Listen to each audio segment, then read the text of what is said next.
नमस्कार, आप सभी का स्वागत है एक बार फिर से रियल न्यूज़ चैनल में, जहां एक ही वीडियो में आपको मिलेंगे देश और दुनिया की वे सारी खबरें जिनको जानना आपके लिए काफ़ी ज़रूरी हो सकता है। आज तारीख हो चुकी है 27 जनवरी और दिन है बुधवार का।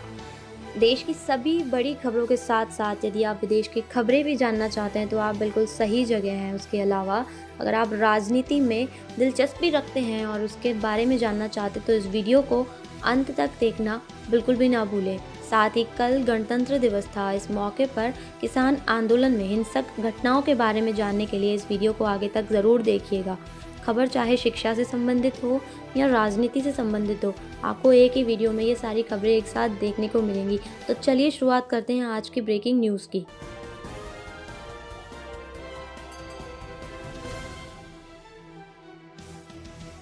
देश में किसान आंदोलन को 2 महीने होने को हैं और बात यदि बीते दिन की करें तो किसानों ने हक के लिए सारी हदें पार कर दी। दिल्ली की सड़कों पर 11 घंटे तक उत्पात, टकराव और हिंसा का माहौल रहा। कहीं किसानों पर फूल बरसे तो कहीं आंसू गैस के गोले। लाल किले में बवाल के बाद लाठीचार्ज भी हुआ। दिल्ली में मंगलवार को ट्रैक्टर परेड निकाल रहे किसानों की भीड़ पुलिस की ओर से तय किए गए रूट से बाहर निकलकर लाल किले तक पहुंच गई। ये किसान सिंधु बॉर्डर से आए थे। हिंसक भीड़ ने यहां तैनात पुलिस वालों को लाठी डंडों से हमला कर दिया। जान बचाने के चक्कर में कई जवान खाई में गिर गए। इस घटना में 41 पुलिस वाले घायल बताए जा रहे हैं। वहीं दिल्ली में मंगलवार की हिंसा में कुल 86 पुलिसकर्मी घायल हुए। किसानों की ट्रैक्टर परेड के दौरान हिंसा के मामले में दिल्ली पुलिस ने 7 एफआईआर दर्ज की। वहीं दिल्ली की हिंसा के बाद हरियाणा में कैबिनेट की आपात बैठक बुलाई गई।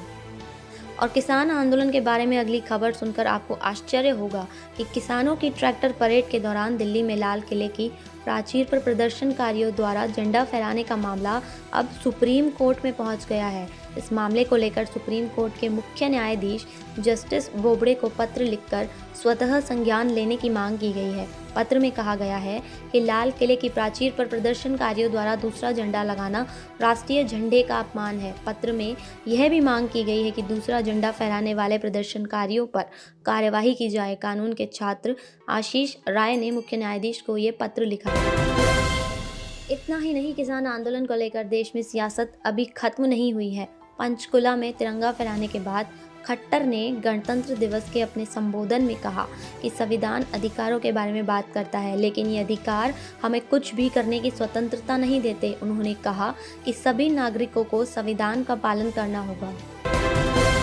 वहीं किसान आंदोलन को रोकने के कई प्रयास किए जा रहे हैं। इसी के साथ पंजाब के मुख्यमंत्री अमरिंदर सिंह ने नए कृषि कानूनों के खिलाफ दिल्ली में किसानों की ट्रैक्टर परेड के दौरान हुई हिंसा को मंगलवार को अस्वीकार्य बताया और किसानों से राष्ट्रीय राजधानी को खाली करने का आग्रह किया।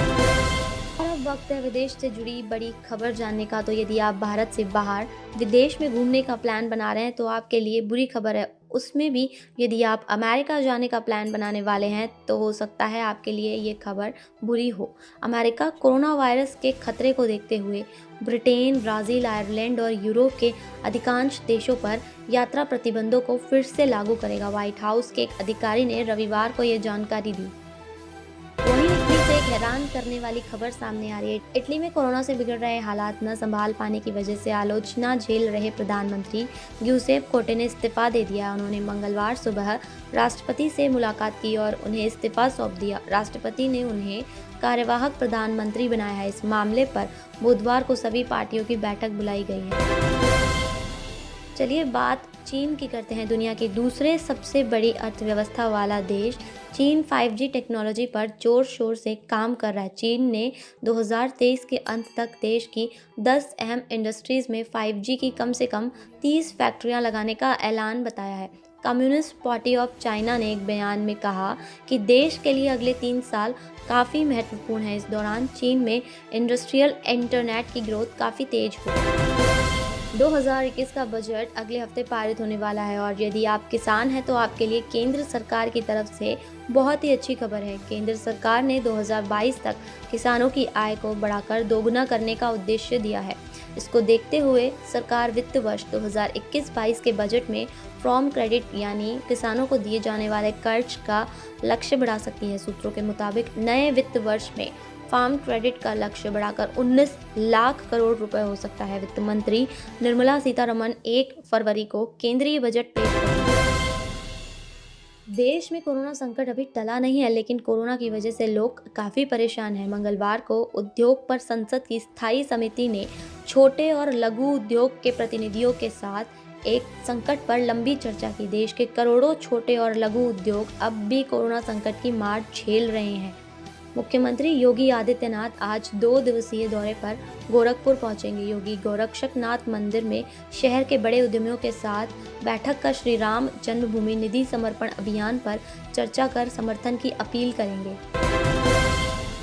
चलिए अब बात करते हैं बॉलीवुड की कुछ ऐसी खबरों की जिन्हें सुनकर आपको हंसी आ जाएगी। एक्ट्रेस शिल्पा शेट्टी ने मंगलवार को अपने फैंस को गणतंत्र दिवस की शुभकामनाएं दी, लेकिन अपने मैसेज में उन्होंने गणतंत्र को स्वतंत्रता लिख दिया, जिसके चलते उन्हें काफ़ी ट्रोल किया जा रहा है।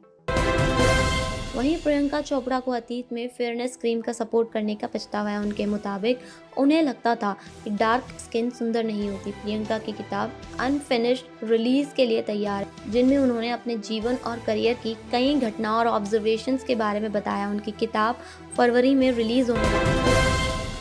चलिए अब बात करते हैं बॉलीवुड की पंगा क्वीन की। लाल किले पर उपद्रव हुआ। इस उपद्रव की तुलना इसी महीने अमेरिका में हुए कैपिटल उपद्रव से की जा रही है। हालांकि बॉलीवुड की पंगा गर्ल कंगना का मानना है कि इस पूरे मामले के पीछे उन समर्थकों का हाथ है जो किसान आंदोलन को सपोर्ट कर रहे हैं। इतना ही नहीं, उन्होंने दिलजीत दोसांझ को प्रियंका चोपड़ा से भी सवाल किया है। एक वीडियो जारी कर कंगना ने किसान आंदोलन के सपोर्टर्स को जेल में डालने की बात कही है। साथ ही उनकी संपत्ति और संसाधन भी जब्त करने की सलाह दी है। पटरी पर लौटते बॉलीवुड ने 26 जनवरी का दिन न सिर्फ राष्ट्रीय पर्व के तौर पर मनाया, बल्कि अपनी फिल्मों से जुड़ी कई बड़ी घोषणाओं के लिए भी यही दिन चुना। किसी ने रिलीज डेट कंफर्म की तो किसी ने देशभक्ति को नए रंग में दिखाने वाली वॉर फिल्म की घोषणा की। टीम सत्यमेव जयते 2 के मेकर्स ने जॉन अब्राहम की फोटो के साथ फिल्म की रिलीज डेट अनाउंस कर दी।